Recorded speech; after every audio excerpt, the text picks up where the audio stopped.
Vous écoutez la leçon biblique de l'Église de la Science chrétienne indépendante de Plainfield, située à Plainfield, New Jersey, États-Unis d'Amérique. Leçon du dimanche 19 octobre 2025. Sujet: Doctrine de l'expiation. Texte d'or, acte. Car en lui nous avons la vie, le mouvement et l'être. Lecture alternée, Romains. Que le péché ne règne donc point dans votre corps mortel, et n'obéissez pas à ses convoitises.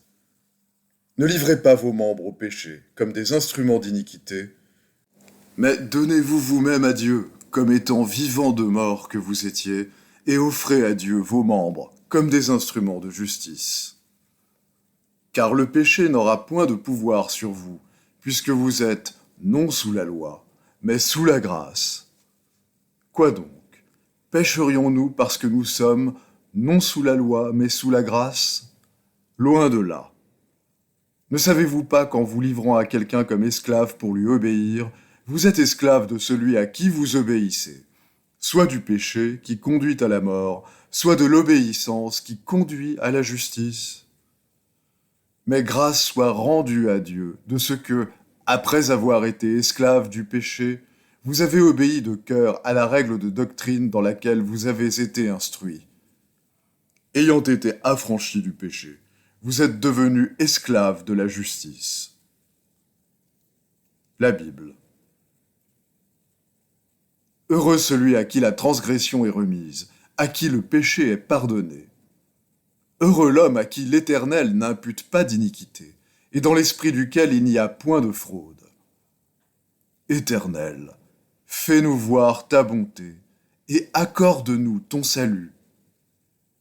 J'écouterai ce que dit Dieu, l'Éternel, car il parle de paix à son peuple et à ses fidèles, pourvu qu'il ne retombe pas dans la folie. Oui, son salut est près de ceux qui le craignent, afin que la gloire habite dans notre pays. La bonté et la fidélité se rencontrent, la justice et la paix s'embrassent. La fidélité germe de la terre, et la justice regarde du haut des cieux. L'Éternel aussi accordera le bonheur, et notre terre donnera ses fruits. La justice marchera devant lui, et imprimera ses pas sur le chemin. Jésus, voyant une grande foule autour de lui, donna l'ordre de passer à l'autre bord. Et Jésus, étant monté dans une barque, traversa la mer, et alla dans sa ville. Et voici, on lui amena un paralytique couché sur un lit. Jésus, voyant leur foi, dit au paralytique: « Prends courage, mon enfant, tes péchés te sont pardonnés. » Sur quoi quelques scribes dirent au-dedans d'eux: « Cet homme blasphème. » Et Jésus, connaissant leurs pensées, dit: « Pourquoi avez-vous de mauvaises pensées dans vos cœurs? Car lequel est le plus aisé de dire: tes péchés sont pardonnés, ou de dire: lève-toi et marche?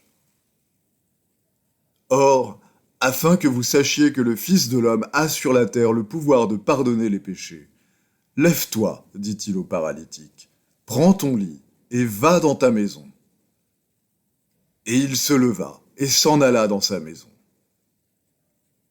Quand la foule vit cela, elle fut saisie de crainte, et elle glorifia Dieu qui a donné aux hommes un tel pouvoir. Un pharisien pria Jésus de manger avec lui. Jésus entra dans la maison du pharisien et se mit à table. Et voici une femme pécheresse qui se trouvait dans la ville, ayant su qu'il était à table dans la maison du pharisien, apporta un vase d'albâtre plein de parfums, et se tint derrière aux pieds de Jésus. Elle pleurait, et bientôt elle lui mouilla les pieds de ses larmes, puis les essuya avec ses cheveux, les baisa et les oignit de parfum. Le pharisien qui l'avait invité, voyant cela, dit en lui-même: « Si cet homme était prophète, il connaîtrait qui et de quelle espèce est la femme qui le touche. Il connaîtrait que c'est une pécheresse. » Jésus prit la parole et lui dit: « Simon, j'ai quelque chose à te dire. » Maître, parle, répondit-il. Un créancier avait 2 débiteurs. L'un devait 500 deniers et l'autre 50. Comme il n'avait pas de quoi payer, il leur remit à tous 2 leurs dettes. Lequel l'aimera le plus? Simon répondit. Celui, je pense, auquel il a le plus remis. Jésus lui dit, tu as bien jugé.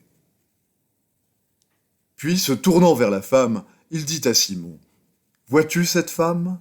Je suis entré dans ta maison, et tu ne m'as point donné d'eau pour laver mes pieds. Mais elle les a mouillés de ses larmes, et les a essuyés avec ses cheveux. Tu ne m'as point donné de baiser, mais elle, depuis que je suis entré, elle n'a point cessé de me baiser les pieds. Tu n'as point versé d'huile sur ma tête, mais elle a versé du parfum sur mes pieds. C'est pourquoi, je te le dis, ses nombreux péchés ont été pardonnés, car elle a beaucoup aimé. Mais celui à qui on pardonne peu, aime peu. Et il dit à la femme, tes péchés sont pardonnés. Mais Jésus dit à la femme, ta foi t'a sauvée, va en paix. Philippe lui dit, Seigneur, montre-nous le Père, et cela nous suffit. Jésus lui dit, il y a si longtemps que je suis avec vous, et tu ne m'as pas connu, Philippe. Celui qui m'a vu a vu le Père. Comment dis-tu, montre-nous le Père? Ne crois-tu pas que je suis dans le Père et que le Père est en moi? Les paroles que je vous dis, je ne les dis pas de moi-même, et le Père qui demeure en moi, c'est lui qui fait les œuvres. Croyez-moi, je suis dans le Père, et le Père est en moi. Croyez du moins à cause de ses œuvres.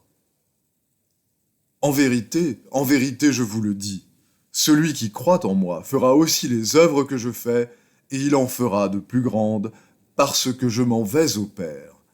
Et tout ce que vous demanderez en mon nom, je le ferai, afin que le Père soit glorifié dans le Fils. Étant donc justifiés par la foi, nous avons la paix avec Dieu par notre Seigneur Jésus-Christ, à qui nous devons d'avoir eu par la foi accès à cette grâce dans laquelle nous demeurons fermes, et nous nous glorifions dans l'espérance de la gloire de Dieu. Mais Dieu prouve son amour envers nous en ce que, lorsque nous étions encore des pécheurs, Christ est mort pour nous. À plus forte raison donc, maintenant que nous sommes justifiés par son sang, serons-nous sauvés par lui de la colère. Car si, lorsque nous étions ennemis, nous avons été réconciliés avec Dieu par la mort de son Fils, à plus forte raison, étant réconciliés, serons-nous sauvés par sa vie. Et non seulement cela, mais encore, nous nous glorifions en Dieu par notre Seigneur Jésus-Christ, par qui maintenant nous avons obtenu la réconciliation. Je vais maintenant lire les passages corrélatifs tirés du livre d'études de la science chrétienne, Science et santé, avec la clé des Écritures de Mary Baker Eddy.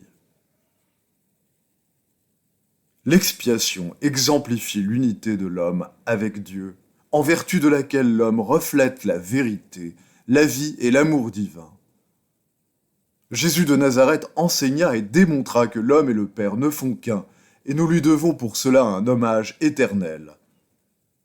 Sa mission fut à la fois individuelle et collective. Il accomplit parfaitement l'œuvre de la vie, non seulement pour être juste envers lui-même, mais aussi par miséricorde envers les mortels, afin de leur montrer comment accomplir la leur, mais non de l'accomplir à leur place, ni de leur épargner une seule responsabilité. La médiation du Christ réconcilie l'homme avec Dieu, non Dieu avec l'homme. Le Maître ne s'abstint pas de dire toute la vérité, déclarant d'une manière précise ce qui détruirait la maladie, le péché et la mort, bien que son enseignement suscitât le désaccord dans les familles et apportât aux croyances matérielles non la paix, mais un glaive. Toute l'angoisse du repentir et de la souffrance, tout effort de réforme, toute bonne pensée et toute bonne action nous aideront à comprendre l'expiation de Jésus pour le péché et contribueront à la rendre efficace. Mais si le pécheur continue à prier et à se repentir, à commettre le péché et à le regretter, il participe peu à la réconciliation, à l'union avec Dieu, car il lui manque la repentance pratique qui réforme le cœur et permet à l'homme de faire la volonté de la sagesse. Ceux qui ne peuvent démontrer, au moins en partie, le principe divin des enseignements et des œuvres de notre Maître n'ont aucune part en Dieu. Si nous lui désobéissons constamment, nous ne devrions pas nous sentir en sécurité, bien que Dieu soit bon. L'amour ne se hâte pas de nous délivrer de la tentation, car l'amour entend que nous soyons éprouvés et purifiés. Notre délivrance finale de l'erreur, grâce à laquelle nous jouissons de l'immortalité, d'une liberté sans bornes et d'un sens exempt de péché, ne s'obtient pas en suivant des sentiers fleuris, ni en mettant notre foi sans les œuvres dans l'effort qu'un autre aura fait pour nous. La justice exige la réforme du pécheur. La miséricorde n'acquitte la dette que lorsque la justice y consent. La sagesse et l'amour peuvent exiger bien des sacrifices du moi pour nous sauver du péché. Un seul sacrifice, quelque grand qu'il soit, est insuffisant pour payer la dette du péché. La réconciliation exige une immolation constante du moi de la part du pécheur. Il serait divinement antinaturel que la colère de Dieu s'épanchât sur son Fils bien-aimé. Une telle théorie a été imaginée par les hommes. En théologie, l'expiation est un problème difficile, mais son explication scientifique est que la souffrance est une erreur du sens pécheur que détruit la vérité, et que finalement, le péché et la souffrance tomberont tous deux aux pieds de l'amour éternel. La théologie érudite considère-t-elle que l'effet principal du crucifiement de Jésus est d'accorder un pardon facile à tous les pécheurs qui le réclament et sont disposés à le recevoir? On ne doit pas se servir de la prière comme d'un confessionnal pour annuler le péché. Une telle erreur entraverait la vraie religion. Le péché n'est pardonné que lorsqu'il est détruit par le Christ, la vérité et la vie. La réforme vient quand on comprend qu'il n'y a pas de plaisir durable dans le mal, et aussi lorsqu'on apprend à aimer le bien, conformément à la science, qui révèle le fait immortel que ni plaisir, ni douleur, ni appétit, ni passion ne peuvent exister dans la matière ni en provenir, alors que l'entendement divin peut détruire, et détruit effectivement les fausses croyances au plaisir, à la douleur ou à la crainte, ainsi que tous les appétits coupables de l'entendement humain.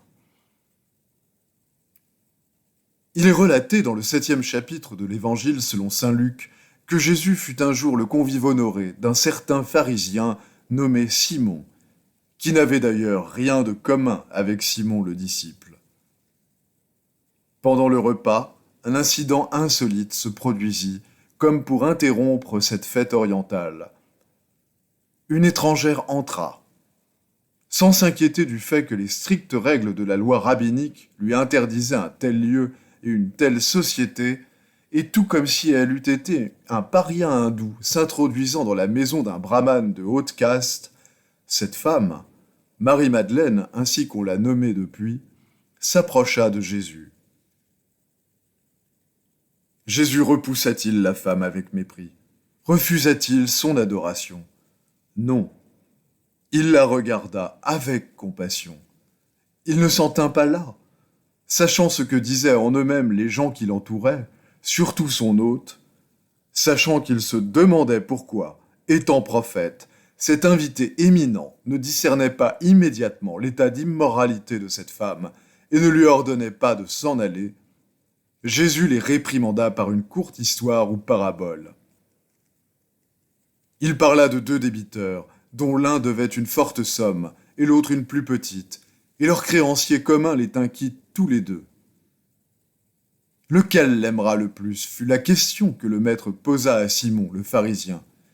Et Simon répondit, « Celui auquel il a le plus remis. » Jésus approuva cette réponse et fit ainsi ressortir la leçon pour chacun, la faisant suivre de cette remarquable déclaration adressée à la femme. « Tes péchés te sont pardonnés ». Pourquoi résuma-t-il ainsi la dette de cette femme envers l'amour divin? S'était-elle repentie et réformée, et par sa pénétration Jésus avait-il discerné cette silencieuse régénération morale? Elle lui arrosa les pieds de ses larmes avant de les oindre d'huile. À défaut d'autres preuves, son chagrin était-il une preuve suffisante pour justifier l'attente de sa repentance, de sa réforme et de sa croissance en sagesse? Il y avait certainement quelque chose d'encourageant dans le seul fait qu'elle témoignait de l'affection à un homme d'une bonté et d'une pureté indiscutables, qui depuis a été considéré avec raison comme l'homme le meilleur qui ait jamais foulé cette planète. Sa vénération n'était pas feinte, et se manifestait à l'égard de celui qui devait bientôt, bien qu'on l'ignorât, donner son existence mortelle pour tous les pécheurs, afin que par sa parole et ses œuvres, il puisse être racheté de la sensualité et du péché. Nous reconnaissons la médiation de Jésus comme la manifestation de l'amour divin efficace, révélant l'unité de l'homme avec Dieu par Christ Jésus, le guide. Et nous reconnaissons que l'homme est sauvé par le Christ, par la vérité, la vie et l'amour, tels que les a démontrés le prophète galiléen en guérissant les malades et en triomphant du péché et de la mort.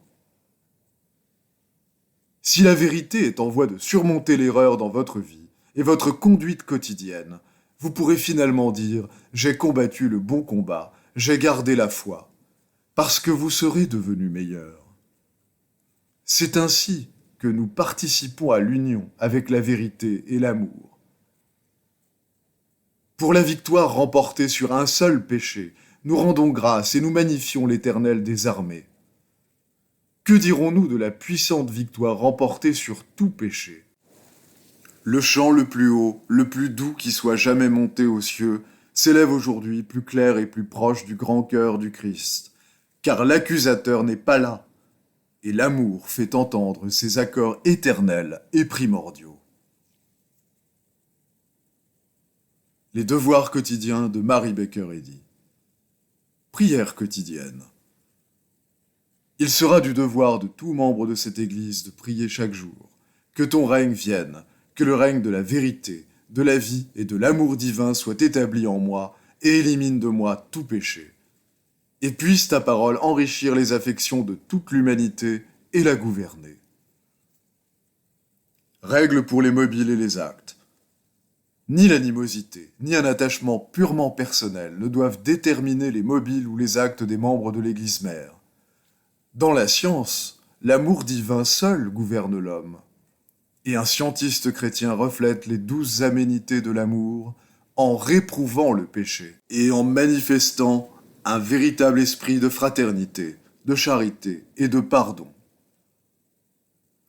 Les membres de cette Église doivent journellement veiller et prier pour être délivrés de tout mal, pour ne pas prophétiser, juger, condamner, conseiller, influencer ou être influencés d'une manière erronée.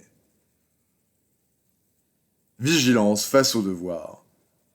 Il sera du devoir de chaque membre de cette Église de se défendre journellement contre la suggestion mentale agressive et de ne pas se laisser entraîner à oublier ou à négliger son devoir envers Dieu, envers son leader et envers l'humanité.